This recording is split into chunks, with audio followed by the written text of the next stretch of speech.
This podcast is part of the Big Heads Media Podcast Network. Go to bigheadsmedia.com for more great podcasts. Previously on TV Tuners. Okay, one of you is a clone. Which one of you is it? Perhaps we're all clones. Don't touch that pizza. It's a trap. There's so much shrapnel, I can't get it all out. We're gonna need to do emergency surgery. Who stole my fridge? There is now only one meal. Bread meal. Ah! Can't wait for bread meal. And now TV Tuners continues.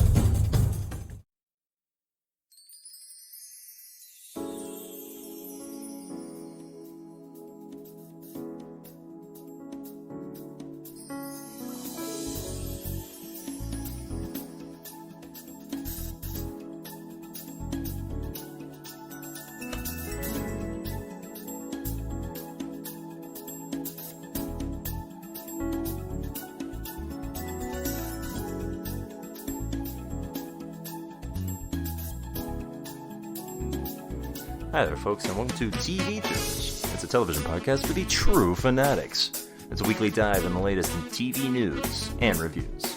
I'm your host, Swanson. With me, as always, is my co-host and weird uncle who's keeping a bunch of secrets from you, Stairmaster. Hello, Mom. Oh, that's how this guy talks? Yes, they're all British, Mom. That's how all British people talk? No, I mean in the show, Mom. Let's teleplay. Yeah, that's certainly a British way of saying it. And with us, as always, is our other co-host and girl with weird hair, Kioran. Yes! I really wanted to be her. Thanks, Swanson. Hey, anytime, buddy. You know, That means Kio's a clone, Mom. Oh, dang, I'm outed. Yeah, you're a clone, which is, I guess, a thing that just exists in this universe. They're like the blacks, Mom. Oh.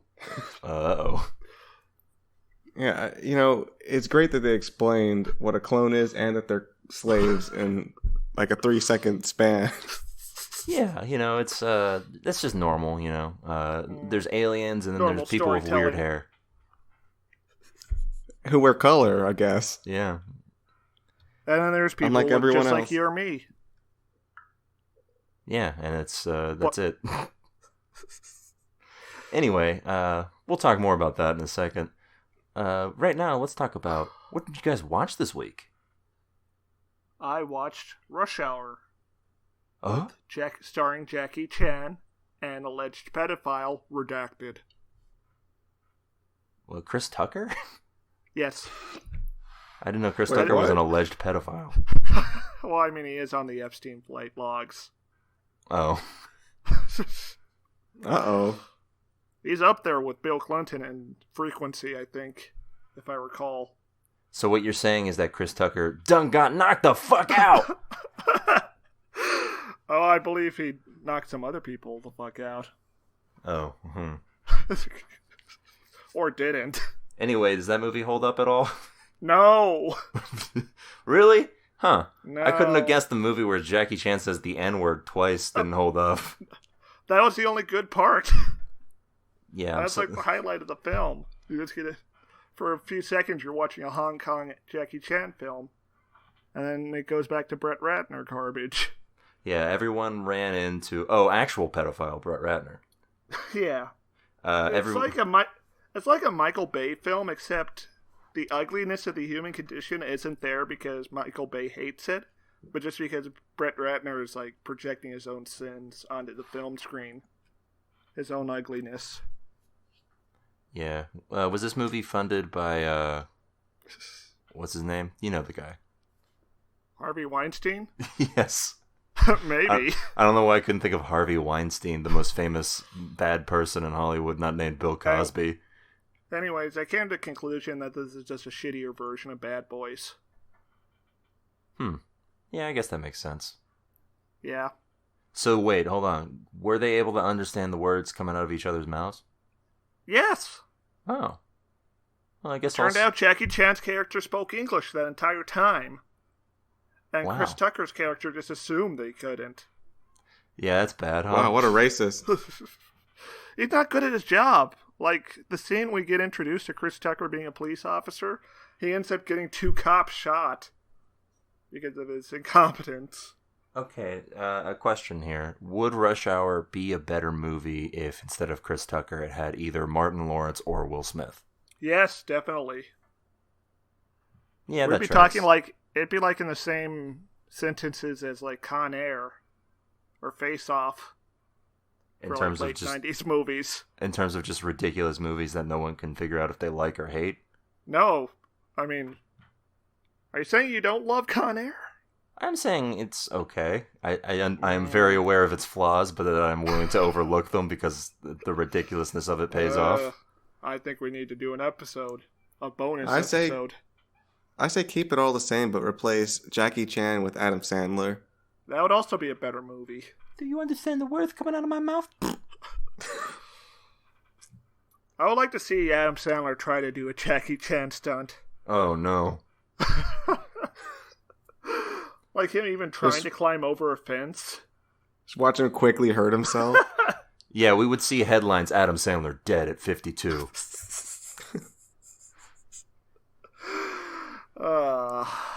Anyway, I finished... Just the whole movie could be slapstick comedy of Adam Sandler failing to do stunts.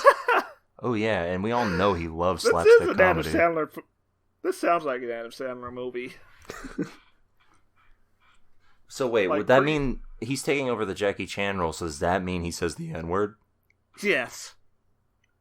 Oh, did I not mention that he's putting on yellowface in this scenario? Oh, no. He's got the mustache. Yeah, I don't think we can approve this. Maybe in 1988, not 98. Yeah. I finished Good Omens, a show we watched a couple episodes back. It was good. Good. Did it make you smile and laugh? It made me laugh a lot, yeah. Smiling occasionally. Wait, so you laughed with like a frown on your face? What do you mean? No, I laughed completely blank, and then sometimes it made me smile while I was laughing. Okay. Yeah, that's a perfectly normal way to do this. Did they figure out the whole good versus evil thing? It turns out a little more complicated than you think. What? Interesting, huh? Preposterous. But yeah, as you might have guessed from watching the first episode, really the whole entire thing hinges on the chemistry between David Tennant and Martin Sheen's characters. So, do they kiss? Yeah, I was gonna ask the same thing. Do they kiss? No, but they do. Is that a spoiler? What a letdown, Mom. They don't kiss, but they do seem to really play up the fact that their relationship is more than platonic. Sounds like bait. Yeah, a little bit. Can't wait for season 2. Yeah. Yep, yeah. There's definitely going to be a season 2, and there's no way at all it ends definitively. And that there wouldn't be a season 2 because one of the co-authors is dead, and it would be disrespecting him in the eyes of the other author. Yep, can't wait. Maybe they could bring him back from the dead. I mean, Amazon probably has enough money to do that at this point. Imagine if Jeff Bezos announced that they were bringing Terry Pratchett back from the dead. To write a sequel to Good Omens of all things. No further details given. Yeah, he just says we're bringing him back from the dead. We wouldn't be able to criticize him as leftists anymore if he did that. Wait, no. He doesn't, capitalism wins at that point, to be honest. Yeah. He doesn't announce it's Terry Pratchett. He says he's bringing one famous author back from the dead. And everyone starts speculating. And it ends up being Terry Pratchett. Would you be disappointed, or... I would kind of hope it was like Lane Banks or something, but... I'd just be confused. You'd be like, who dat? Like, I would transcend, like, being upset or happy or anything like that. I'd just be confused. Well, you know what the thing would be? Everyone would be mad that he didn't bring Tupac back to life. Well, he said he was bringing a famous author back to life. That's not Tupac. I know, but he could have brought Tupac back to life. Instead of an author. Yeah. I mean, rap is poetry, so technically he is an author. Well, wouldn't... In this situation, of our time. Would they be angry at the announcement that it's an author, or angry when they announce that it's not Tupac after the author is revealed? I think they would be angry when it's announced that it's an author, because that wouldn't include Tupac, unless you're a pedant like me. Okay, what if he announced that he was bringing Tupac back, but also bringing Biggie back? And then the whole Oh thing just no! starts over Oh again. no! Oh, that's ill-advised. The Okay, well, UN what- would probably get involved at that point, I think. It'd be like the Okay, Troubles. well, how'd you guys feel if you brought Hitler back, though? Like Jeff Bezos just announced he's bringing a big historical figure back, and has He like a talks big about- unveiling party for him. And it's like, it's him. We have to preserve our history. I'm picturing like they show like a silhouette of the person, and it looks like it's like Abraham Lincoln or something, and then like the silhouette fades and it just shows Hitler. How did it transform from Abe Lincoln to Hitler? Yeah, I'm There's pretty a sure big Hitler height was not that difference. tall. I don't like. And I don't it think he would- wore the same headwear. like the silhouette would just fade away, and then Hitler's picture would just be behind it. Also, if he's bringing Hitler back, does Hitler still have the gunshot wound from his head, or? No, he'd be dead if he had the gunshot wound in his head. He just has a cool scar now. Oh yeah, I assume. Yeah, they're all Frankenstein monsters. So do they communicate? Yes. Oh. No, yeah, but he's got like a robot thing in his throat. Hello, I am Hitler. He swiftly seizes control Oh, of man. Germany. Also, Yeah. he speaks English now.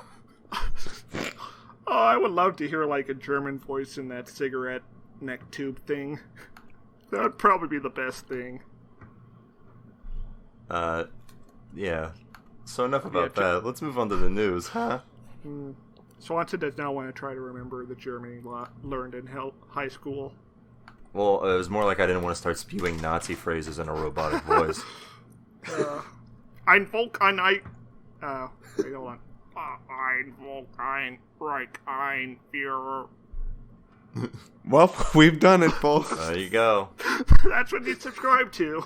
Okay, what if Hitler came back and he just started saying Dead Kennedy's lyrics? He Oh, just came up and he was like, California, Uber alles.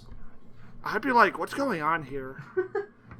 And then Like, he there's a announces, lot the rest of the band shows up and he starts playing with them. there's a lot to unpack here, you see. What if he came back and had an epic rap battle? Against who? People just Anyone? Like Kendrick Lamar comes up on stage and he's like, I challenge you. against Barack Obama. Noted rapper. Oh, he is a world leader. Oh yeah, I guess that makes sense. I feel like all world leaders are trained in rap. Yeah. I feel like if that happened, Jeff Bezos would just be sued by the epic rap battles guys. He'd probably win the trial, though. Well, yeah, because that's how capitalism works. Are we sure that Amazon doesn't already own those guys? I think It might Google be. owns them. Oh. Oh, then that's a real fight right there. Does Google own some people? Yeah, Google owns everyone Yeah, on I mean- YouTube. Sorry to inform you. Dang. I mean, they probably do. Yeah, except for like PewDiePie and who are those brothers that everyone hates? The Jonas Brothers. No. The Paul brothers? Yes, YouTube does not own those three people. The Wyatt I'm Brothers. picturing though, like, you know those plaques they send you when you get a lot of subscribers? Yeah, No. it just says one that you're now owned by YouTube. Yeah. Property of YouTube. So you never seen that? It's like a silver play button they send you, and you get like, I don't know, 100,000 or 500,000 or something. Yeah, a lot of the famous YouTubers like display it proudly in all their videos. Yeah, it's really like a brand though. Yeah, they're just like a hot poker. They send a drone with a hot poker to stick it on your neck. Fellas, we're getting distracted from what's important here, what we got started on. Hitler. Oh, not the news? Oh, yeah, the news. Not All right. old stuff like Hitler. Yeah, Hitler's old news. I'm talking about new He's so news. He's so 1999. Yeah, and we're in 2019. A grim 20 years Oh, later. God, we are. But there's stuff from the 90s that still persists in the pop culture lexicon, such as Friends. Uh-oh. Yeah. Here we go again. We really like that word now. friends. Yeah. Yeah, we really like being friends and being there for you. Mm-hmm. I believe the slogan was "I look out for you," Swanson. Oh, I think you're right. That's what they always said. I think it's morning's here. The morning's here. The sky is clear. The dark of night has disappeared. Oh, was that the ending credits music? Because they had different. Yes. Yeah, Yes, it's like an anime. the They had theme. different opening and ending Yeah, you see music. Ross just by the sea fishing. Oh yeah, that was ending 3. Yeah, And yeah. Baby is running along the sunset. Yeah. Yeah, who could forget the classic Friends ending with Fly Me to the Moon? They took it out of the Netflix version of Friends. Oh, yeah. Good riddance. Anyway, Friends, of course, remains uber popular. And Pottery For some Barn. reason. And Pottery Barn, once in. You know Pottery Barn, that No. that upscale knick-knack retailer that's in like every mall you've ever been in? I haven't been in a mall since like 2006. Well, that explains why you don't know it. I'm not sure I've ever seen a Pottery Barn before, Well, and if I have, I've absolutely not entered one. Well, yeah, Pottery Barn is definitely not in our market, I don't think, in terms of, one, things that we would buy, and two, things that we would be interested in. I remember Sunco Video, which was at my mall. You probably could buy like a VHS of Friends there. But I was too busy looking at that Dragon Ball Z wall. Yeah, Have they ever released a show just called Friend, and it's about one of the friends? that's what they're gonna do when, like, there's only one still alive. Oh no. It's gonna be called Friend. The Or Last maybe Friend. they'll do a prequel with some new young actors. Friends Again. Or, no, they do a sequel called Friends Again, and then they do a prequel later called no. Friends for the first time. I feel like David Schwimmer has got better things to do than a Friends sequel. Okay. I'm picturing a gritty reboot called The Friends. Oh no. A DC universe? Ross is like a drug addict. Alright, so Fuck Joey. you mentioned you mentioned something before. Who of the Friends actors do we think is going to be the last one living? David Schwimmer, since he's You the think- richest. He's not the richest. What about that American they all Crime equally- Story money? Aren't they all equally wealthy because they are all on Friends? Well, yeah, but Jennifer Aniston also is the one who's been in like way more movies than all of them. Oh, I guess that's a fair point. They don't pay her. She just does it for fun know, after Friends. Yeah, she was like, I don't need the money. I just want to be here with my friends. My pick was that somehow Joey is going to be the one that lives past all of them. Sort of like how That's a Ringo good- is somehow probably going to end up being the last surviving Beatle. Oh, that's sad. That's a good guess, Swanson. Anyway, back to Pottery Barn. They're celebrating the 25th anniversary of Friends, which is happening this year if you want to feel old, by launching a collection of Friends items. Like you can get like a Joey chair. Chandler-shaped dragon dildo. They do not think they sell dragon dildos at Pottery Barn. I have not been in Pottery Barn, so I can't say for sure. I'm just guessing. No, what this is actually is that there's this. Or can you make an exact replica of the Friends house? Oh man, their Didn't apartment. Universal Studios do that with the Simpson house? And they had to tone down the colors because it was painful in the human eye. Well, that would make sense. Yeah, they should do that with the Friends apartments. I know Hulu recreated the Seinfeld apartment when they bought the rights to Seinfeld. Wow. Anyway, the items on this Friends collection list range from $13 to over $1,000. To give you an idea of the price range of people who shop at Pottery Barn. What is this $1,000 Friends merchandise? I have to assume it's what Keo said, the recreation of the house. Oh, Anyway, so it's like a Can you just scale buy- model, but it's like, Can you just buy the Friends there? Is that why? can Yeah, I but- buy Jennifer Aniston? I think it's more than $1,000 to buy Jennifer Aniston Yeah, if she you were gotta for be- sale. Yeah, you gotta hit up Epstein if you want to do that. No, I guess I meant like rent. Also, Epstein would not be selling Friends. They're old. yeah, they're all way You're- too old. Oh, Anyway, You need to find a different human trafficker, Stairmaster. now the question that I'm surprised none of you have answered, or asked anyway, that I haven't answered yet, is Why is Pottery Barn interested in selling Friends merchandise?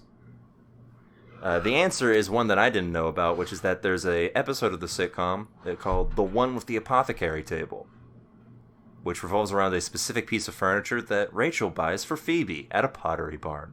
Of course, Oh no! Phoebe hates Pottery Barns, and Rachel can't tell her that she bought it from there. And wacky hijinks ensue. Also, I guess Joey eats food or something. Of course, Joey eats food. Oh, now I'm just thinking. I wish that they would do a UFC tie-in instead. That one episode where like Joey or whoever fought Jon Favreau. It's guest star Jon Favreau who wants to be an MMA fighter. And he fights Tank Abbott. Maybe? I think so, actually. Yeah. Anyway, so yes, this entire Pottery Barn collection is based off of a single episode of this sitcom from years ago. And you can buy great things such as, I think, like a mug that has the name of the coffee shop they all hung out with on it. I want a mug with Joey or Chandler's face on it, smiling. I'm sure that's around. I don't think it's at Pottery Barn. Fuck them. Anyway. I want a Joey hug pillow from Pottery Barn. Oh, for the long nights. The long, lonely nights. Yeah, on one side, his shirt's all buttoned up. On the other side, he's not wearing any pants. Yeah, I'm not listed on this list of items from Pottery Barn. Is pottery or an actual, like, smelly cat or something from Friends that I would remember? Why would you be able to buy a cat? Because it's from Friends. You remember Smelly Cat? Everyone remembers that. So, how much money do you guys think this is going to make for Pottery Barn? $1,000. $20 million. Oh. $3 billion. So you think this is going to make $3 billion? Look, people are crazy about Friends. Yeah, you're right. I think Netflix is going to spend a bunch of money on it so they can get the rights to buy Friends back. Yeah, I mean, you saw what happened after Netflix lost Friends. Oh yeah, how is Netflix doing? Bad. Ask Netflix how it's feeling. It's upset. Why's that? Recently, Netflix lost over $17 billion in value in one day. Boys, are you ready to talk about Wall Street and stock markets? Yes. Ooh, the joys of capitalism. Yes. I know that we're a television podcast, but today I'm feeling a little like opening up my portfolio and taking a look inside. It's time for Money Talk with Jesse Swanson. All right, so listen here, okay? Here's a play. Play. Netflix, all right? They recently announced that they only got 2.7 million subscribers in their most recent quarter instead of the 5 million that they had previously forecast. Now, that's devastating, mate. Now, you might look at that number and say, well, 2.7 million is still a fuck ton of people. But here's the problem. It's not enough people, apparently. See, 2.7 million people, in addition to the numerous millions of people that already subscribe to Netflix across the world, is a paltry sum for people who have already invested money into the company, enough that the stock of Netflix dropped 10% on Thursday. So that's a net gain. It's not just they got new ones and that replaced old ones. That's growth, that's a net not gain. enough growth. Yeah, because as everything must eventually eat its own tail. Are they just expecting it to just grow exponentially forever? Yes, there's never a room. There's never room for That's literally error. it. Yeah, everything has to consistently grow, otherwise it's failing. You know, I love our system. This is why you get things like, just off the top Toys of my R head. Us. Oh, I was going to say, this is why you get things like Patreon charging people that sign up for their thing now. Their merchandising opportunities. Even though they got like the easiest business model on all the internet. Yeah. What, you mean take money? Yes. They don't even do any hosting. And people are like, nah. We need more. Anyway, Not enough growth. Will Netflix die? probably not. Not for another 5 years. It's important to note, as with all things on Wall Street, this is not a sign for really anything. If it continued like this for I don't know, a month or 6, then maybe Also, they would be in trouble. But there's a non-zero chance with our current stock market this value will jump up back again, by 15% tomorrow, for no discernible reason. yeah. So really, all this is just a chance for us to talk about how Netflix is currently in a crunch mode. Because With all these 50 million streaming services coming up, it's not surprising that their growth slowed down. Yeah, I imagine stock will continue to drop once Disney and Warner Media's services come up at the end of the year. But yeah, I think for now Netflix is fine. We'll see how they last once Friends leaves for officially. We'll see what happens the next time we have to watch one of their shows. At least the consumer wins out in this situation, right, guys? I love all these choices. You know, the one thing I love about the free market, Kyo, is that there's always a decision that I get to make. How are you going to spend $100 on television entertainment per month? If I want to watch all my favorite shows, I need to subscribe to 10 different services. Great! What was once really easy to find everything I wanted to watch is now scattered to the ether of the internet. Guess I gotta sign up for TNT Plus. What was that show I Online. liked? What was that show I liked on USA 5 years ago? I don't know. I have to find it on Crackle. I signed up for HBO Go, but turns out I needed HBO Max. No, actually, what you needed was HBO Now, and that's when but you can now watch it's HBO Magnum. Yeah, and Guess I'll need all 4. it's called HBO Magnum because it's big and large. Anyway, that's not all bad news for Netflix. Netflix has some other controversy that it had to deal with this past week. Ooh. The show that I think we've maybe talked about before, or at least heard about it. The Suicide Show 13 Reasons Why is preparing to air its 3rd season. You would think a show about a girl who committed suicide would have only 1 season, and yet somehow it persists. Well, I mean, there's always other girls. No, it's about the same people. Oh. Anyway, the Just show's like been... a Groundhog's Day situation? No, it's not that morbid. The show's been criticized before about how it deals with suicide because the main character, I guess the main character, her whole thing plays as a sort of suicide revenge fantasy where she makes people feel bad by killing herself. As a That's sort of, always the proper play. as a sort of revenge for the, So it's like the ending of The Room. Yeah, if it was played more seriously, yes. If it was played as originally intended Well, by the creator. Okay. But now Netflix has gone back and edited a graphic 3-minute scene depicting the official suicide from the character more than 2 years after it first aired. 3 minutes? Oh my god, It's 3 minutes what did long. she do? She prepares for it. She starts to run some bath water, and then she slashes her wrists, and she screams in anguish, and her mother finds her body. Yeah, we don't actually see the actual act. To be fair, we just see blood and the water and stuff. But still, So what? They edited it, so now it says 30 seconds of you saying nothing but the wrist getting slit? no, you don't see the wrist getting slit now. Oh. It cuts from her in the bathroom to her parents reacting to her death. That just cuts to Who the said this show was a gravestone. good idea? I guess the creator's idea was to shine a light on suicide by completely ignoring that it might have the opposite effect for people who are suicidal. Oh, so it's like a war movie. It's like that quote about war movies. Yes. How did Mr. Netflix greenlight this? They probably thought it was a good idea. They're desperate to fill the Friends void.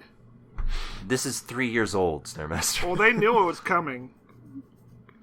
In a statement from Netflix, they said that on the advice of medical experts, We've heard from many young people that 13 Reasons Why encouraged them to start conversations about difficult issues like depression and suicide and get help, often for the first time. As we prepare to launch Season 3 later this summer, we've been mindful about the ongoing debate around the show, so on the advice of medical experts, including Dr. Christine Morter, Chief Medical Officer at the American Foundation for Suicide Prevention, we've decided to edit the scene in which Hannah takes her own life from Season 1. Took them how long to figure this out and actually get professionals to review it? 2 years. We decided to cut out the cool synthwave music that plays when she does it. Yeah, I don't know what music's playing when she does it, but I don't think it's cool synthwave. As for the showrunner himself, Brian Yorkie, not an actual dog, just a person named like a dog. Hello, Brian Yorkie. I got an idea for a show, Mom. What? To warn the younglings about suicide. Younglings? What are they, Jedi? Yes. Anyway, one of the creator of the show, Brian Yorkie, said, "Our creative intent in portraying the ugly, painful reality of suicide in such graphic detail in Season 1 was to tell the truth about the horror of such an act, and make sure no one would ever wish to emulate it." The problem with this, of course, being that when you're suicidal, none of that really matters. Nothing that is attempting to dissuade you from it is actually going to be dissuading enough from you if you're actually showing the act itself. Also, if you're suicidal, why would you watch the show instead of just Googling how to kill yourself painlessly? Well, you might just watch the show and be like, that doesn't seem like a bad idea, and it wasn't in your head before. Suicide's different for a lot of people. Anyway, of course, this comes after a study from the American Academy of Child and Adolescent Psychiatry, which noted a nearly 29% increase in teen suicides in the United States the month after the premiere of the show. Oh! Of course, that's been heavily disputed, so it's probably not exactly a correlation. Well, it's a correlation, but not a causation, probably. Yes. That is, that very is kind sus. of... Yeah, I don't know. I have to look into it, but that's not a good sign for your show. That's supposed to reduce suicide, right? Well, it's supposed to shine a light on it, is what the creator said. Anyway. Shine a spotlight on it. Yeah, apparently. At least that doesn't mean they didn't hate it, right? I guess. Maybe it does mean they hated it. They were inspired. Yeah. You can't get inspired by a show you hate. You know. I mean, I've definitely watched something that I really didn't like, and I'm just like, man, that's it. I'm done. Yeah, I think I've watched things that have inspired me to be better at writing than they were. Does that count as something? Yeah, I guess. Alright, so, that's it for the news. You know, it makes me think somebody that bad got a show, and I don't have one, so Rest in the world's peace to wrong. everyone who died. Ever? Ever. Forever, ever? No, up until now. Oh. Even Adolf Hitler, Stairmaster? Wow, shocking admission here. Hey, I'm trying to be fair and balanced here. He's coming back here. He's coming back, I heard. We're trying to be apolitical here on TV Tuners. Yeah, that's us. We're not here to cast judgment. You look at all of the iTunes reviews, and all they say right up and down is apolitical to the T. I mean, don't you hate it when your media gets all political? It's just like, oh, here we go again. I hate it when with they this. tell me that mass killings are bad. It's like every time you bring up Nazis, you got to condemn them. Like, what's the deal I with want that? something new. Haven't these people ever heard of Stroheim? No one ever talks about Mussolini. Can't we just spend some time and talk about Pol Pot? Now we're getting to, like, hipster historians.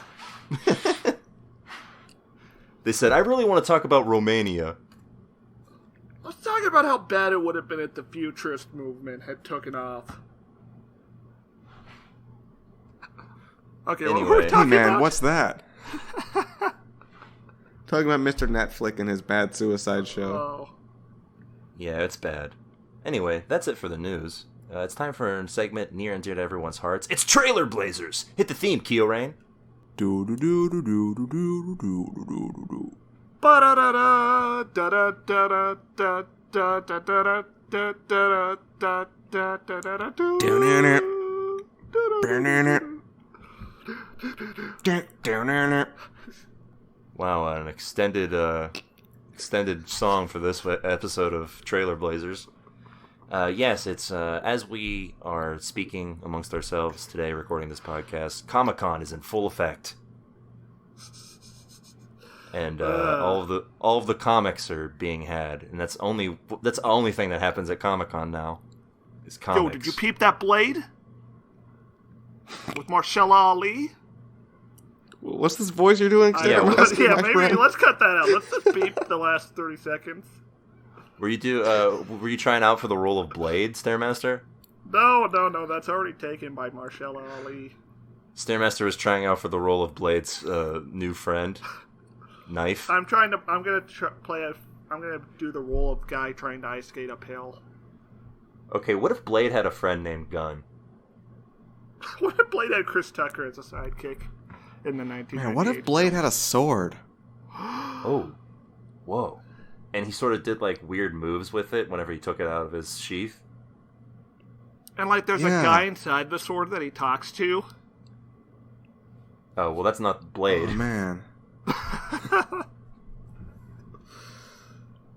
Wesley Snipes doesn't do that. What if we gave Blade a gun? He would shoot a vampire with it, probably. Yeah. Oh, man, what if Wesley Snipes came back in the new Blade and he was, like, Blade's spirit guide? Wait, hold on a second. What if Blade was a vampire himself? Keo. I got some news for you about Blade. I know he's a vampire. Stop. No, he's a daywalker. I know. He's got the strengths of both sides and the weaknesses of none. Yeah, that's right. Yeah. You said the right thing. Stairmaster's crippling self-doubt almost made him reverse the thing that he said. Yeah, he's like the Gohan of vampires. Anyway, we're not talking about Blade or Thor, Love and Thunder, or any of the Marvel stuff. Instead, we're talking about HBO's new Game of Thrones-esque series, His Dark Materials, based off of the popular novels series. I thought it was going to be a Harry Potter thing. It's kind of like a Harry Potter thing. It was made before Harry Potter. This series is pretty much, the book series anyway, is pretty much, what if Chronicles of Narnia wasn't so into organized religion? Oh, so it's pagan. Not really? Oh, that'd be fun to see, though. Anyway, this trailer's fun for me as a person who's read the books, but I feel like for you two, it might have been a bit more confusing because they do not explain anything. No, there's like a mean mommy. There's conspiracy, I think. There's too many fucking blimps. I don't like it. Just use a train. Well, in this world, blimps were successful. Blimps. What do you No, want from use them? the train. I want a train. Oh, here we go again with this train obsession, The only time Stairmaster. blimps were good was when they were in Hunter x Hunter. Wow, I'm not sorry. even going to Oh, they mention were really the time good that. Not even going to mention the time that blimps were in Full Metal Alchemist. Are they in, like, the regular world of Full Metal Alchemist? I only remember the blimps showing up when, like, Al went over to the other side. Yeah, they were in the Or movie, one and I think times. they were in the movie and maybe in Brotherhood. I only saw, like, a chunk of the series on Adult Swim. Sorry, everyone. Hey, Stair. I've got $1,000 right here for you. You're going to continue the Hunter x Hunter manga for me. I'll draw it for Togashi. Anyway, in this trailer, there's a lot of stuff going on and not a lot of explanation. There's a mean mommy. She's doing Yes. things. It's just, it was definitely very confusing for me. Nothing to really latch onto other Oh, than the like, guy from The Wire's here, Lester Fremont. Yeah, and There's a bear. Lin-Manuel Miranda, Hamilton himself is here. Yes, Alex. Former 5th President of the United States, Lin-Manuel Miranda. Well, one, that's not Also- even what Alexander Hamilton did. Also, there's bears. Well, there is a bear. Alexander Hamilton was that guy who was in a musical. Yes. Andrew Lloyd Webber. That was his historical function, was a musical man. Mm-hmm. Yeah, he showed up and he was like, I am not going to throw away my shot. And then he did it. And that's the irony of his story. What an idiot. Fuck him. You know, speaking of Wall Street capitalism, there's the guy to blame for setting that all up. Because he made banks? Yeah. I mean, yeah. Yeah, I don't think Alexander Hamilton created capitalism. I mean, the American applications of it came from his policies in setting up the banking system. Yeah. But that's beyond this podcast. Let's talk about that bear. Yeah, I was disappointed in this bear because it didn't walk on 2 feet. I was didn't talk. skeptical of the bear. It has an armored head. You guys are... I can't believe you I guys know. are such critics about a fucking cool-ass bear. Yeah, but the rest of the trailer didn't get me, so the bear... Because it's a bear! You know, just... Well, I think the bear... I can't enjoy the bear in isolation. It's colored, it's marred by the rest of the trailer, I'm sorry. Not only does it... I think A the bear bear's shows fine. up... A bear shows up in armor and then attacks someone. I've kind of got, cat's fever here, and I just want something more like that. Well, there's a cat in this trailer, too. No, I mean like the You want the trailer from Cats? Catman. Oh Yeah, no! You want a bunch of CGI monstrosities on the screen? And you want the soundtrack from Arrival playing over it? Well, I don't want a bunch of them. I just want Okay, so the what you bear wanted to be like that. Instead of the bear to come out, you wanted Rum Tum Tugger to show up. Yeah, except like not a cat, but a bear. So you wanted like a cat's version of this bear. Yeah, Like and they would get actually kill Lin-Manuel someone. Miranda, like his face imposed on a bear. Yeah, that's what I wanted, and that would have been better. Yeah, I don't know if I would have been as jazzed if I had seen that. I think I would have been terrified, much like I did watching the Cats trailer. Speaking of the cat trailer, Stairmaster refused to watch it, as far as I know. Well, I did watch that edit of it with the Arrival score over it. Yeah, that's better. That's better than the actual You can't say if trailer. it's better or not, though. Yeah. I have seen them both, and I can say it's better. It was less dissonant, for sure. Also, shout-outs to my favorite tweet about Cats, which was the guy who showed the trailer of Cats to his cat. The cat was not pleased. He was scared. Same. I think every creature in the universe is scared of it. Except for fans of the original Cats who seem to like Also, it. bats who are blind and can't see it. They can They're hear the it, though. lucky It's ones. not, it's not silent. Well, they just think it's humans singing. Oh, man. Oh, good point. You remember that movie Bird Box? Do you think Cats is what made everyone have to go blind? They all saw they all saw cats? Maybe. Maybe.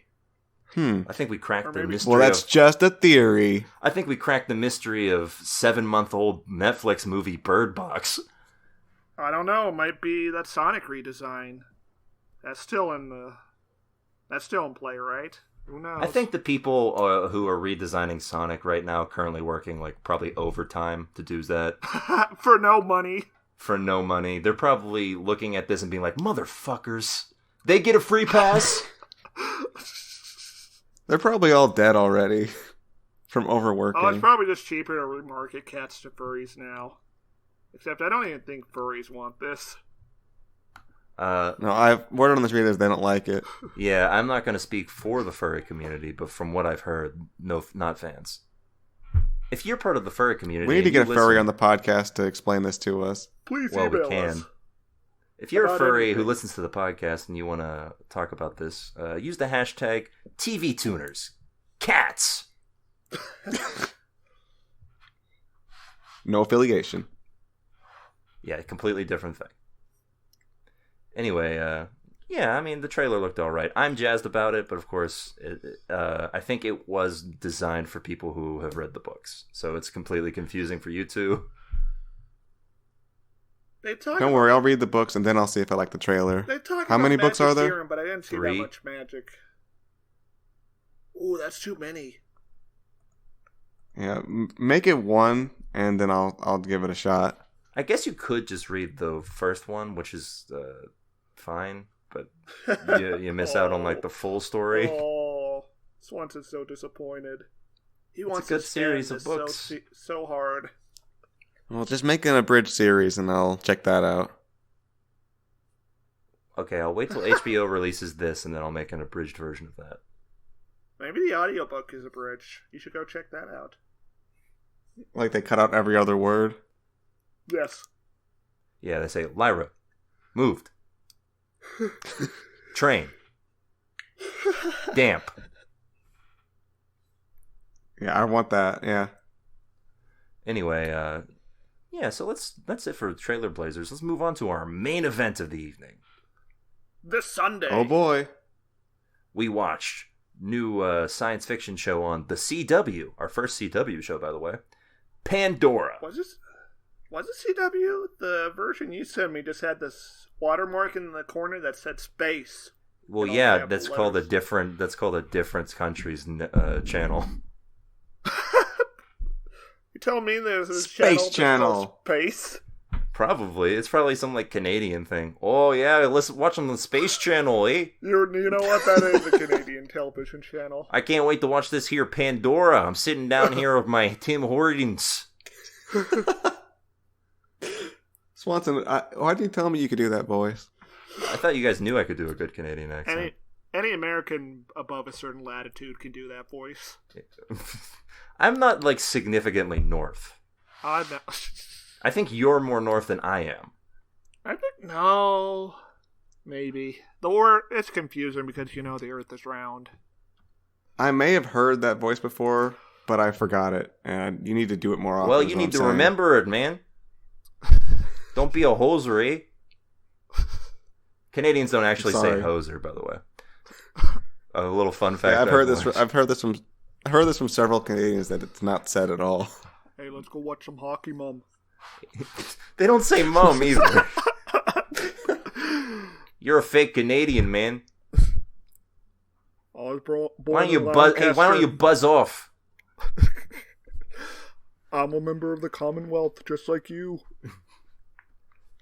You're not a true hockey fan. I bet you don't even like the Maple Leafs. Anyway, yeah, we watched Pandora, a new The only sci-fi. mascot I need is the Queen. We watched Pandora, which was really, really something. Oh, Yes, we these watched effects. it's a new sci-fi series from the CW. Yeah, surprisingly, we're almost 50 episodes. We're 46 episodes in, 47, close to 50, and we haven't watched a CW show yet. Yes, this is a show that features people doing things. Oh, So, okay, this is there's a script, and they're acting towards it. that's a way of putting it. Right off the bat, I need to talk about. So, Oh, this opening scene, it reminds me of like the second episode Next Time on Lonnie. Like the pacing and the bad special effects. Keo, you remember that one. do you want to explain what Last Time on Lonnie is? Next Time on Lonnie is just like video web series where the premise is like it starts at the end of this reality TV show that's like completely mundane with the character Lonnie like doing reality TV show stuff. Usually, like telling a girl she's pretty. And then it will cut to the next time on Lonnie while the credits are rolling, and it will be something completely out of this world. And in the event of the second episode, it ends with the spaceship blowing up New York and him being enslaved and struggling to survive. I would watch that over whatever this ended up being. And the explosion looks like what we see in this opening 2 minutes. Yes, so we are not even 2 minutes. I made sure to look at the time because I was baffled. I was looking at the time. We are a minute and 30 in, and her family is already dead. We don't even get to see her family. We don't see them. We just see her talk to them. She says, Yeah. be back soon, and she goes for a jog. A jog Out of that the- seems like, I don't know, 5 minutes. And then just a spaceship shows up and blows up her family. There's this ominous shadow, and then a big fireball hits this colony, and she runs up to it. She doesn't even get to run over to it. We don't get to see the aftermath. No, we just see her looking at CGI fire. And then jarring cut to space. And we get this Danny Elfman Star Wars soundtrack. Yes. A Star Wars soundtrack that is a bad Star Wars soundtrack that is throughout this entire show. And then we cut to the space city that looks like it's from a Dehuron Sot video. All of the effects in this look like a mix of like 90s syndicated television and CD-ROM games. Why do they insist on making these shows when they don't have the budget for it? I just don't understand. I assume that this was an adaptation of some young adult novel that was very popular. No? From what I can tell, this is an original idea. Oh! I might be wrong on this, and feel free to call me out on it if you're on the Twitter space. But from what I can tell from research that I've done, this is an original idea. That would have almost excused, like, the terrible exposition dumps we get. Or how most of this is it's like Star Trek. You can just tell from half of this that an executive was like, yeah, make it like Star Trek. Oh, no, just do it it's like Star Trek, but with teens. But not the cool parts of Star Trek where they're fighting in front of the rocks. Give me all the boring shit. Let's do a Star Trek, but like set it like before they get on the ship. They're like students learning how to get on the ship. You know what I mean? I want Star Trek, but with none of the fun shit. Also, like make the protagonist's parents die, and it's like a mystery. Yeah, kids love that. And put like a Klingon, but instead of with ears, he's got like weird skin, and also he's bad. Instead of head bumps, let's just give him some makeup. So we get introduced to, we see the space station, and it's not really a space station because the inside of it is literally just an airport that they made a set out of. They were like, can we film in LaGuardia today? There's a shot of an escalator, and at the top there's an obvious green screen of future stuff. So then our character, her name is Jax. From Mortal Kombat. Yeah. Our character, Jax from Mortal Kombat, meets the first of many potential suitors that she finds in this episode. Oh, British rogue guy. Yeah, his name is Xander. He shows up and he says one of my the first of a couple lines of terrible dialogue that I have written down, which is he just blurts this out after they have like a sort of back and forth of insults, where he just says, "I had a class with your mother." Oh. Which sounds like the start of a good insult. That's like, "I had a class with your mother." And then like everyone behind him would go, "Oh." But instead it's just him making like a weird compliment? I don't know. And dropping another trope. They have to get the checklist out of the way. Challenge here. Complete that insult. I had a class with your mother. She got a 69. Oh. That's a failing grade. Anyway, so yeah, she gets introduced to her uncle, who's a weird scientist guy. Very mysterious. Yeah, we learn right away that something's not right with this guy. He's very busy.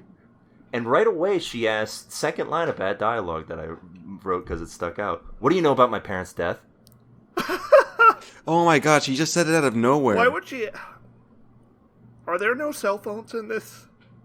No, they abolished cell phones in this futuristic landscape. You see, he was too busy to take calls. Also, we have no context to know whether or not that's a reasonable thing for her to ask or not.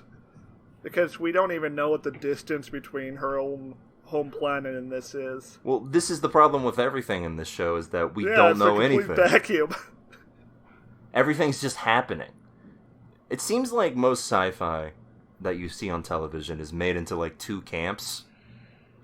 Which is the camp that explains way too much, and then the camp that explains nothing. And no one seems to be able to find the middle ground that exists in there at all. Like, let's compare this intergalactic adventure we have here to, like, The Expanse, which is just people fucking around in one solar system. Yeah. And that's, like, infinitely better. The show actually manages to do both of those things, actually, Swanson. Where Yeah. it'll explain nothing and then spend a whole scene having characters give exposition. For stuff you don't really care about, like just Yeah. coloring, like purple pros. Yeah, they'll explain little bits about their world that don't make sense because we don't know any of the big things about their world. It's like the audio logs in modern sandbox games you can pick up that don't contribute to the actual progression. Watching this show made me feel like I had woken up in the future and I was completely confused. And also... maybe it was intentional, Swanson. Maybe we should give them some credit. Yeah, I don't feel like doing that. I don't think... Also, I don't know about you guys, how much sci-fi you guys have watched in your lifetime, but these styles, like the styles of clothing and like future styles, It's very boring. garbage. It's absolute yeah. like this. Like if this is the future, I don't want to see it kill me. I can't believe they actually have a character in this show who literally stands out because she wears colors. Everyone else is wearing like weird tinfoil suits. Like, do you ever look at, like, the old-timey paintings of people from, like, the 15th and 16th century, and they're just wearing, like, ridiculous attires? Like, they got the big-ass hats and the poofy pants. Yeah, cooler styles than what these people that show wear. off their massive thighs, because that was in the fashion back then. Meanwhile, Yeah. they just got, like, tracksuits. Like, imagine the stuff you could do with holograms and hard lights, fashion-wise. Like the only way it would make sense for me is if this show said it's the year 2199. All of the world's fashion has been destroyed. Yes. Yeah, they'd have to have like a despotic ruler who got rid of all the cool clothes. Yeah, he hated Versace. Said Gucci, no thanks. I mean, there might be a despotic ruler considering this high school girl's enlisting in a military. Yeah, she's immediately listing in the military, which is also good. It's just great. That's sus. Well, they gave no actual hint of that, though. Yeah, she just goes to it. And also, here's another thing. So the sci-fi styles are garbage, and then we get introduced to this school. It's just a regular school.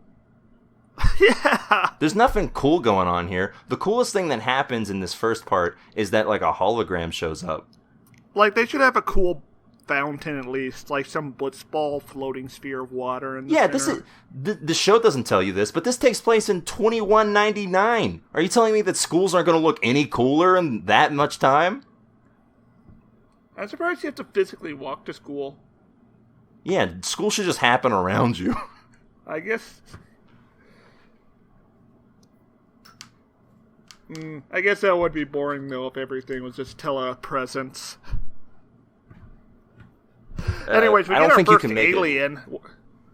Oh, Who yeah. looks like I'm pretty sure they just plagiarized this guy from Star Trek. This orange guy. She goes to meet, she goes to her first class late because you have to complete all of the tropes to get your punch card. That's right. Yeah, she's running there with bread in her mouth. She's like, oh, sorry, I'm white teacher that's always going to hate me for some Bumps reason. into a cute guy. Yeah, she bumps Yeah. into a cute guy. And then, like, the teacher's, like, makes an example of her because she showed up late. Something that never actually happens in college, by the way. Or maybe like in the 1950s. Yeah. In like England.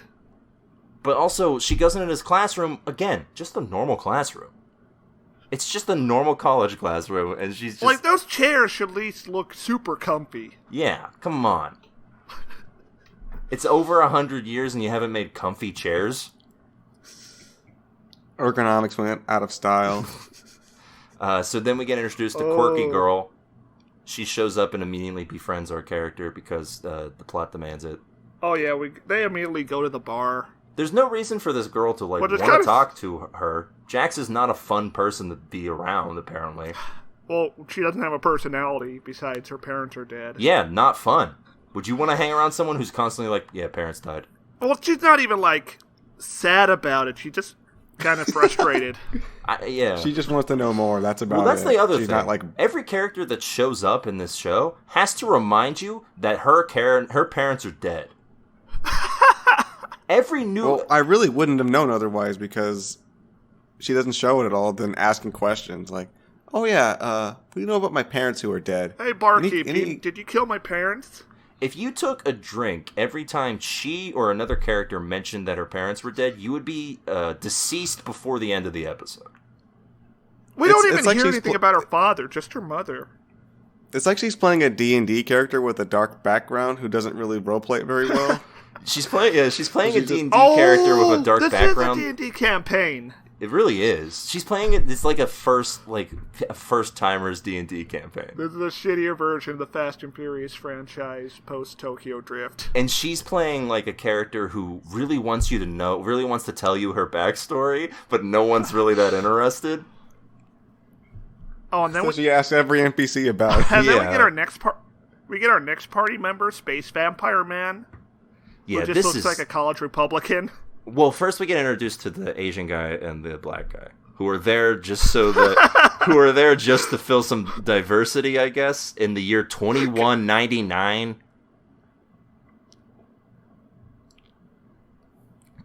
They don't really. Yep, still have black guys. Don't worry. They said, "Hey, don't worry. There's one of us at least." We made it. Really, if you're going to make a show about the future, there should be a lot more mixed race people in this show.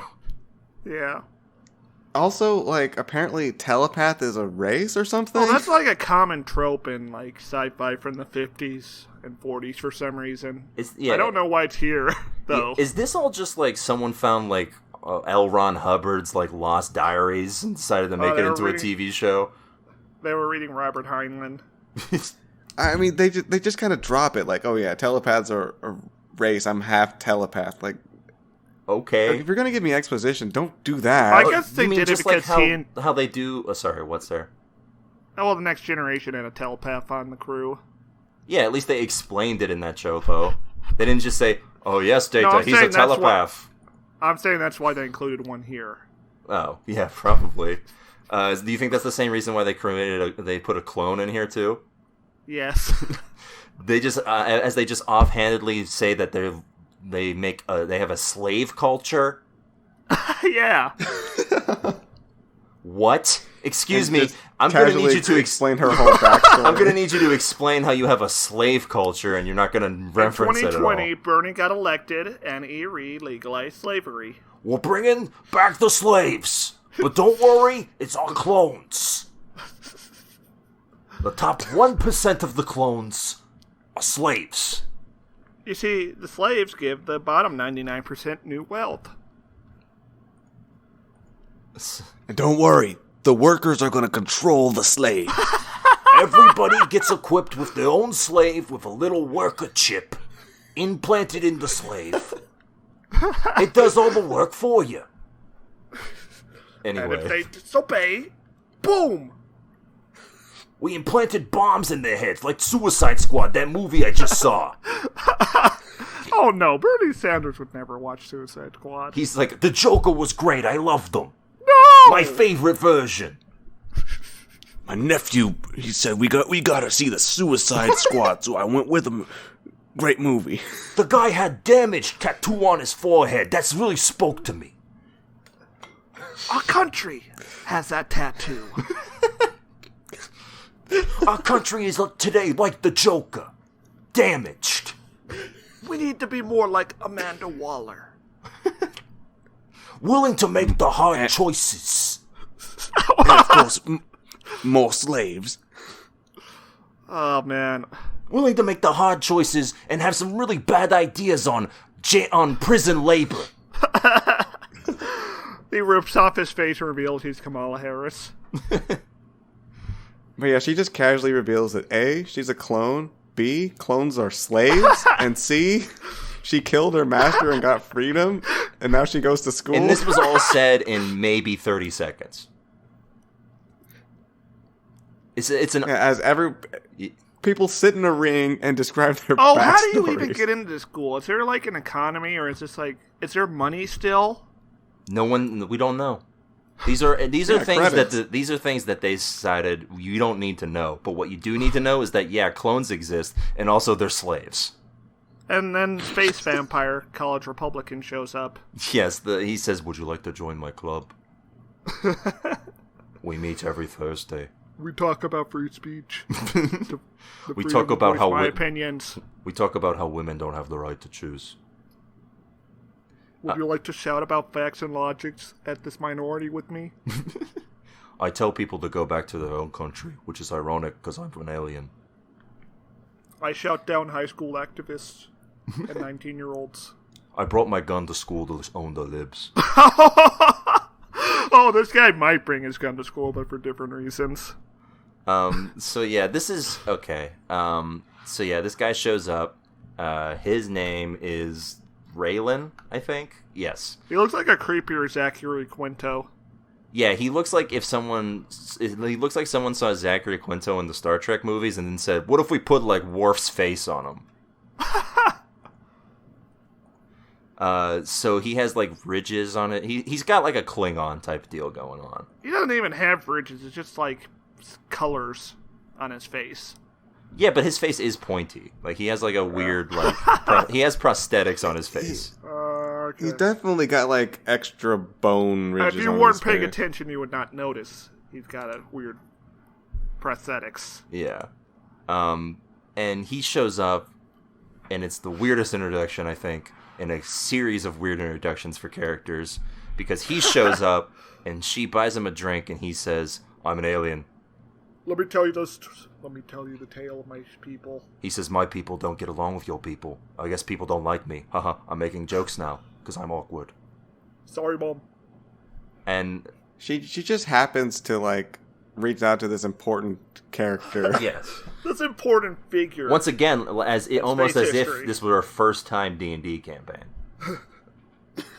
So she introduces this character because he's a player character. She has to introduce him to the rest of the party. So she invites him back to all of her friends, and not one of them are concerned about the alien. There's like one who's like, "Oh man, these people are like Even traitors." though he's like from the Eastern Bloc of space. Yeah, it would be like it's 1982 and a Russian dude showed up.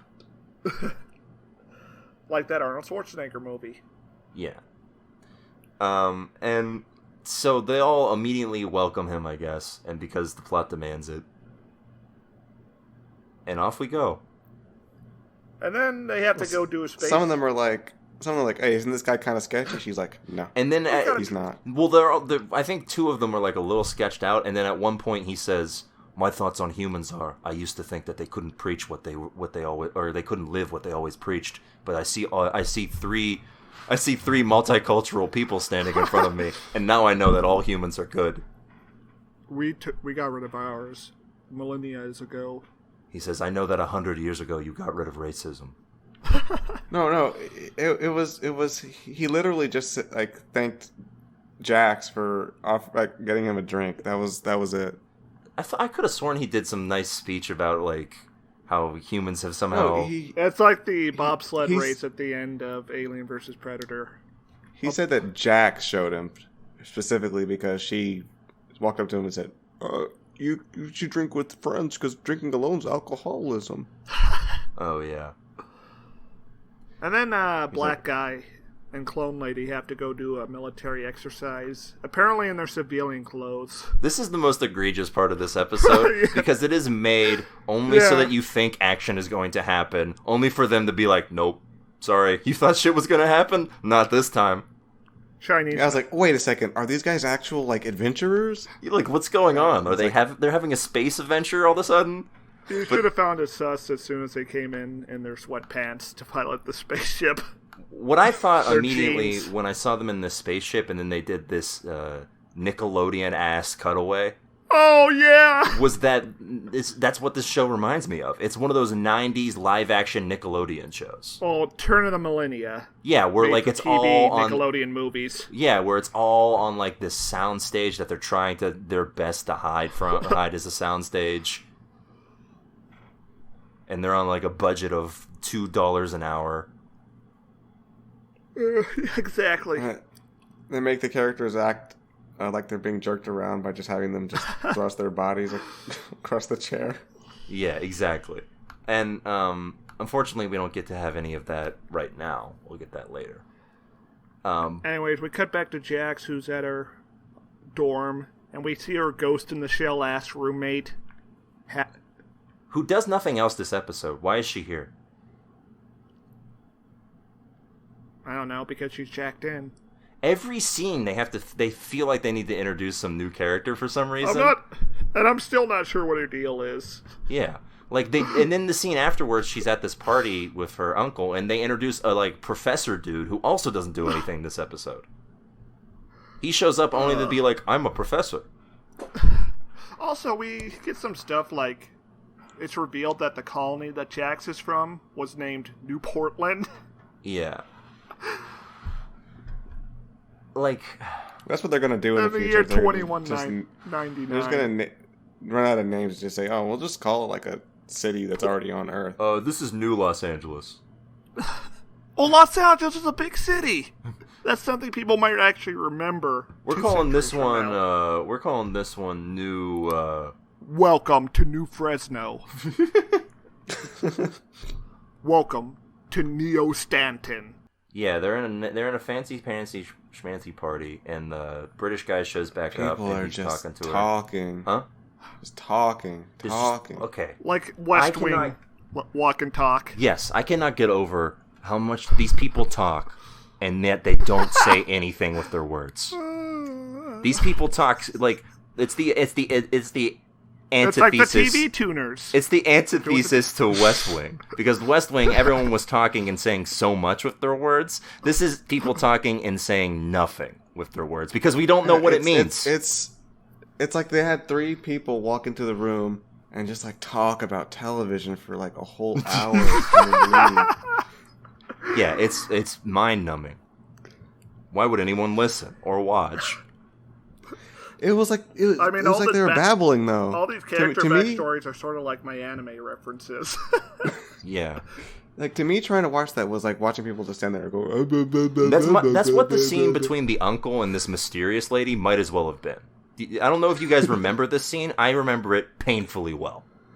Because she walks up to him and ominous music's playing, and you can tell by her body language that already she's supposed to be someone you don't like. So she goes up to him and she says something about my father owns a company, and he's like, yeah, my dad owns a dealership, and he's like, yeah, and it would be bad if that company did this thing, and she's like, yeah, it sure would be bad if this thing happened.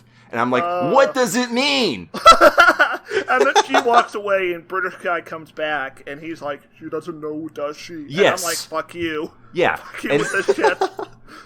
You cannot keep saying mystery things and thinking you're making a TV show when you don't explain it. How can we have a mystery when we don't even know, if you have a locked room mystery, you need to know what's in the locked room. And we don't know what's in the locked room here because there's not enough proper world building. Yes. And another thing, whenever we get to Jax, everything with Jax, when she's dealing with another character, especially one her own age, feels like a television adaptation of a dating sim. Oh, man. It's like, do you go with weird alien guy or cute British dude? How do you want to spend your weekend? Or maybe you take the wild option and go with the flirty clone. That's going to cost you 10 energy. It's like, do you want to go into space with Raylan, or do you want to go explore a meteor with Xander? Choose now. It's ridiculous. And then we cut to more school stuff. They're in World War quote unquote 1. And she starts having PTSD flashbacks to that 2 seconds we saw her parents die. But also they couldn't afford actual World War 1 props. So it's just World War 2 stuff. You can see multiple Jeeps. To be fair, I will give the show this much credit. It is hundreds and hundreds of years past where World War 1 and 2 would have happened, so I could see them making that difference. It's a simulation. Too much credit. I just think they didn't have the budget. I mean, that's for sure why it happened, but I could definitely see people not paying that much attention to simulations. And the thing is, they just had to add a second eye to the script, and it wouldn't be a problem. Yeah. Also, you mean a second number. It's not an eye. World War 1 eye. Oh, the extra-dimensional wars. Oh, I bet you we're going to get to those in this show. Anyway, she just Are storms we out gonna of have class. like an alternate season where we see another route where she picks the other guy? Yeah, that's season 2 is... Pandora, Unlimited Blade Works. Yeah, season 2 you pick the next path, yeah. Oh, what if I pick Can't the guy wait, with to be glasses? honest. Oh, he's not And an the option. tied-up mullet. He's not an option. And the illusion types on Pakto. Anyway, so yeah, what happens next is that Jax just decides, because the writer of this episode decided that they needed some action in this, she decides that they need to figure out what's going on with her, with where her family blew they're up. finally introduced a conflict into this episode. Yeah. So what happens is all of her friends, who she's known for a collective maybe a day, right? Maybe a day? They go on a whole Like adventure, 4 and minutes of screen time. there's like shooting, and it was like a fever dream. Like, to be stealing the honest. spaceship is literally something I saw in a Nickelodeon made-for-TV movie Yeah. decades ago. This is the thing, though. She convinces these people to commit a crime. After knowing them for A space crime. After knowing them for a day. Yeah, a space crime. The most grievous of crimes. Because in space, no one can put you in jail. To be fair to the show's credit, apparently these students can just go to the bar even though they're in military service whenever they want. So they're probably a little bit tipsy. Yeah, I don't think... Like, that's a little bit sloshed. Not enough to slur their words, but they're a little giddy. You can still fly a spaceship, that's fine, but you know they're It's just a safe. little, I have this quote written down, and I don't know when it's from. Oh, wait, yes I do. We'll get to it in a later then. So anyway, because this is a space show, they have to go to space. Oh, but there's a space heist as well to get the spaceship. Yeah, don't worry. And this space heist is really fun because you know all these characters so well by now. Right? What is Right? this scheme, Swanson? Please explain it to me. She brings a cake to a guy who is clearly way too old for her, and then she flirts with him. And then the black guy comes in and acts angry. Okay, was I fever dreaming this, or were these students like really skilled fighters? Well, the Only the space alien, vampire only the was good at shooting people. Yeah, only the alien and the British guy were good at fighting. And the British guy is clearly older than the other ones, so it kind of makes sense. But it's still like a love interest despite being so old. Yeah. Anyway, yeah, so the heist apparently revolves around them doing a really, really bad, like, so this is what confuses me about this heist. This dude is a guard for a space station. And I'm surprised he didn't pull out a gun when the black guy showed up. Hey, Stairmaster, it's been 100 years. You think the racial divide hasn't been healed? He was still a guy jumping out of nowhere to attack. Yeah, and he threatens him, and he doesn't pull out a gun. Like, do these guys not have like weapons? Well, they seem to go out of their way to make sure these characters don't experience any consequences. Yeah. So they Maybe he's just really fast. He hit him before he could pull out his weapon. He teleported behind him. It's Flash Tep. Yeah, he used his Nothing personnel, kid. Yeah, he used his passive trait, Flash Step. And then anyways, they go to space. Yeah, they go to space, and what confuses me is that the clone and the other guy managed to get on the ship while they're heisting it. They were doing a heist, and then what? They just like said, "Okay, bye. We gotta go hop on a ship real quick before it takes off." Well, we gotta have the party there. How did even we though distract? Those two don't really do anything in the rest of the episode. How did they keep this guy distracted? She showed him his breast. They're really good. They roll a nat 20. Yeah, apparently. The cake made him pass out. It's so good. They killed him. I would accept it. Anyways, they get in the spaceship and they put on the tunes. Yeah, they put on Blinded Me with Science, a song that would be considered maybe classical music if it survived that long. No, really though, is this show supposed to be fun or serious? Funnerous. Yeah. It's whatever the writer decided to do when he woke up that morning. So all right. This is maybe a nitpick, but it annoyed me, so I'm gonna say it. There is a line that is like bad writing. About the pleasure planets? No, Oh. That's a bad line though. There is a line that is like bad writing 101, which is when they land on this planet, and Jax goes and investigates and like leaves all her friends behind for some reason. She's like, it's Never dangerous split the down party. here, but I need to go look. And she finds like some blob. First she encounters Xander, and Xander's like, what are you doing here, Mom? Mom, you can't be here. Hey, what you doing here, Mom? And he takes her to like this excavation site where all these people are just cool with him showing up with a random person, I guess. And he's like, they find this random blob. This is literally a fever dream. Oh, that's a little energy portal. Yeah, For all we know, it could go to like the Event Horizon Hell Dimension. Yes, and there's like some like runes around it or something, and this exchange happens, which might as well wrap up this entire show in like a 2 dialogue exchange. This mean anything to you? Should it? Oh my god! You love to see it. You love to hear it.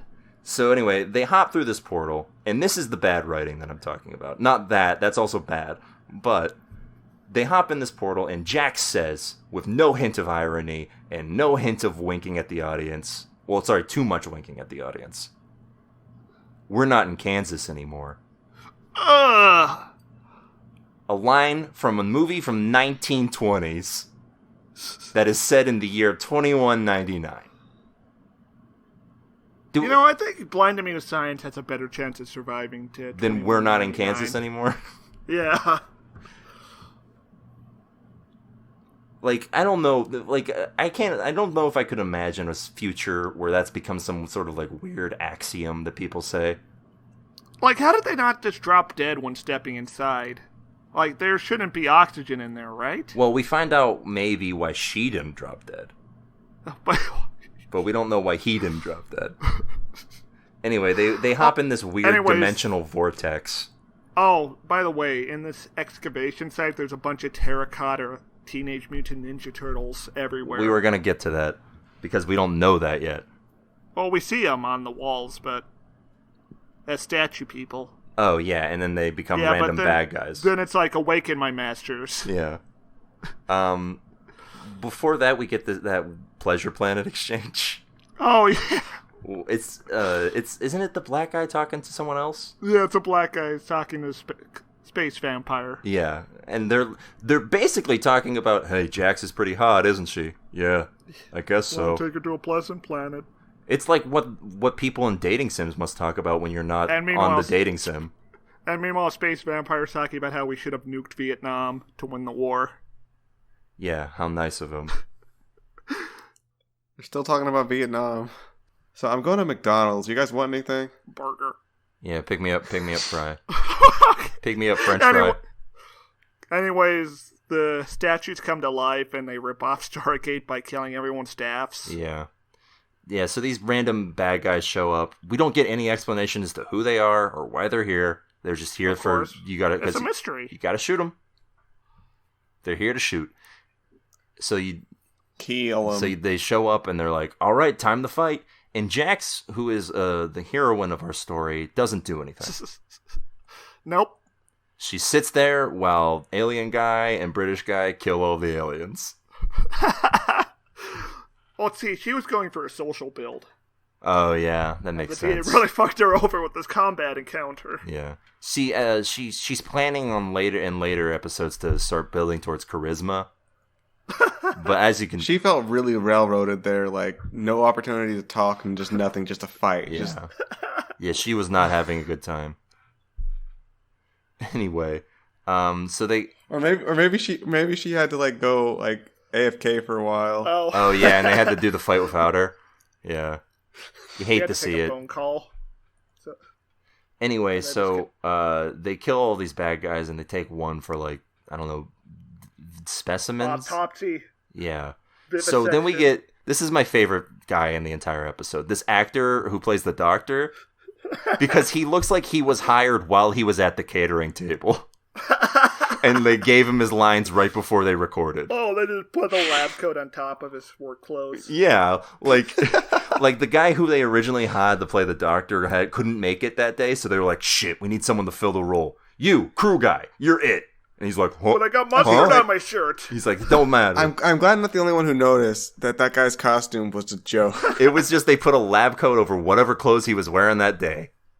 And they said, can you recite these lines? He's like, yeah, how dry do you want me to recite them? As dry as humanly possible. And he said, I can do that. We need to stress that you cannot sound like you care about the situation. And he said, all right, I think I can handle it. I don't know. This seems kind of like an interesting little script here. I might be a little Well, intrigued. this seems like an interesting scene. They slap him. He's like, ugh. He's like, we don't want serious. We want dry. Damn it, dry. What if you try playing it too cool? He just does an impersonation of Shadow the Hedgehog. She's not human. She's not human. This is a new kind of life form. Also, this doctor goes a roundabout way to explaining that she's not human, where he's like, we looked at her DNA and look, there's some weird complicated cross-hatching going on or whatever. And the guy's like, just tell me what the fuck's going on. And it turns out she's not human. She's alien. So then we get two more scenes. Just like Goku! Yeah, she's like Goku. So then we get two more scenes. One with the alien kid who's talking to his dad, and he's spying on the other people. This is a good lesson for any children who are watching this show to remember to never trust aliens or people different from you. Do not talk to the Chinese. Because they are always hiding something. What a good lesson. What are your orders, father? And then, of course, we get another, because you have to, you got to keep mystery, you got to keep people hooked. So then we get a final scene with British guy and the uncle's like, her name is Pandora. That's the name of the TV show. And he said he was like, her parents were doing stuff, and it was weird, and I'm in on it. Also, we have to explain the reference. Yeah. And then cut to this door opening, and it shows like these two blue boots on the floor, and it pans up, and it's Goku. He's like, looks like I got here just in time.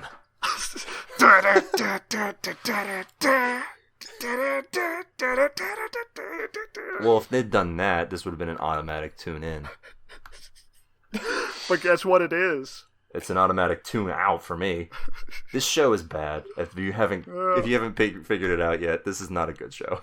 Not a Stalkers type, a Tim Dillon or whatever his name was. Tim Dillon? Whatever his name was. Yeah, this is this is a bad show that's like fun. Wait, what was his name? Are you talking about the actor?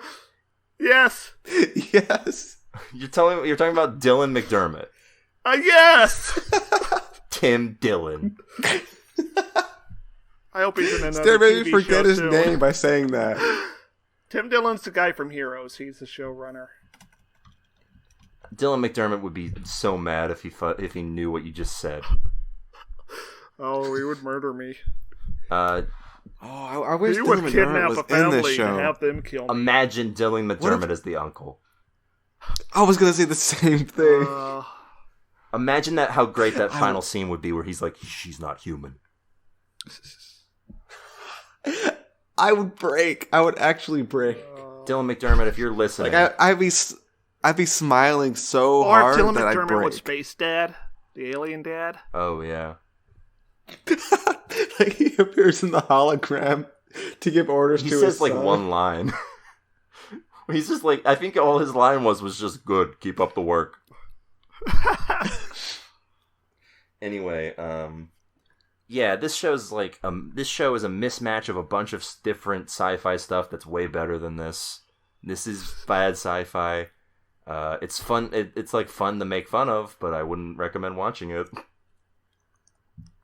I mean, maybe if you're drunk with friends. Yeah, sure. Keo, any final thoughts on this show? the clone friend is an inspiration. And thank you for Yes, naming you me only as her have at the to beginning change of the the lose. podcast. Workers of the world, rise up. That's right. Yeah, she killed her own slave and now she's free. Or she killed her own slave owner and now she's free. Oh, the plot twist is that she isn't the clone. She's She was the original. owner. She has a bunch of clones. I seriously want to know in her what kind of basement or Black something. Mirror society they were living in where their clones are... That's more interesting than anything else that happened in this show. What if Yeah, your like clone was seriously, a phone? is it your personal clone of you Well, yeah, that you've that's how you get enslaved? the organ compatibility.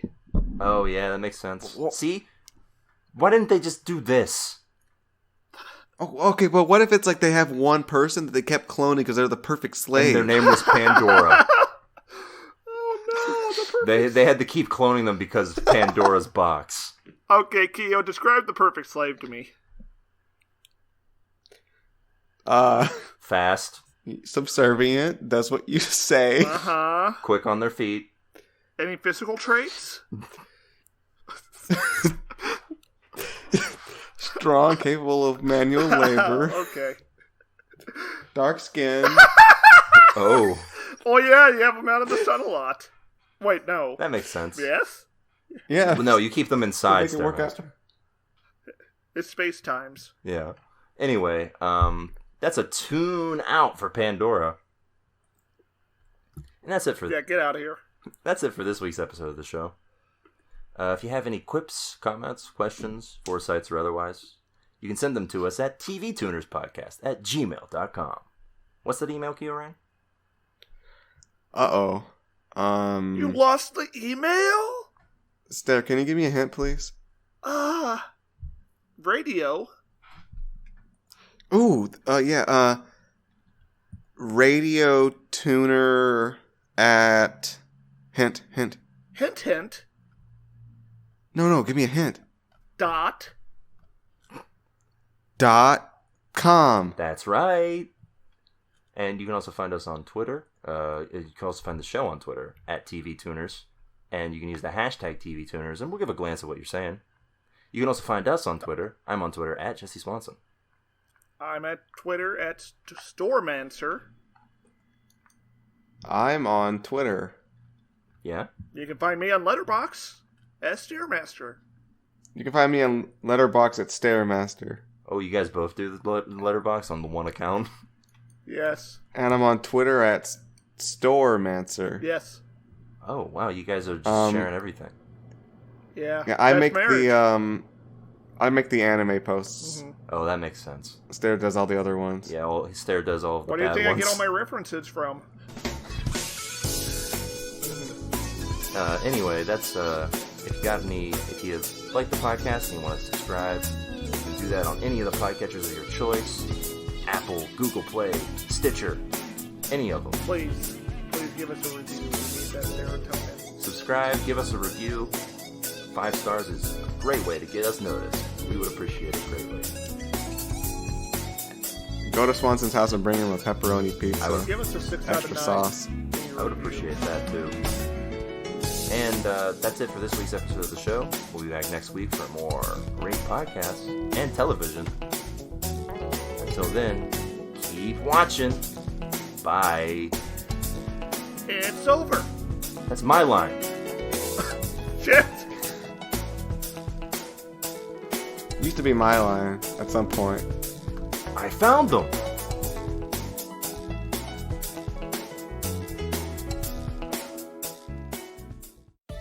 Hey everyone, I'm Chris. I'm Beth. And I'm Matt. Join us every Wednesday for Wasting Time, our podcast where we talk about pop culture, life, and our favorite things. From the movies we love to the TV shows we're obsessed with. And from politics to parenting to whatever else is on our mind. Give us a listen each Wednesday and then find us on Facebook and Twitter to tell us what you're loving. We're part of the Big Heads Media Group, and we can be found on iTunes, Stitcher, Google Play, and wherever else you find your podcasts. Come waste some time with us.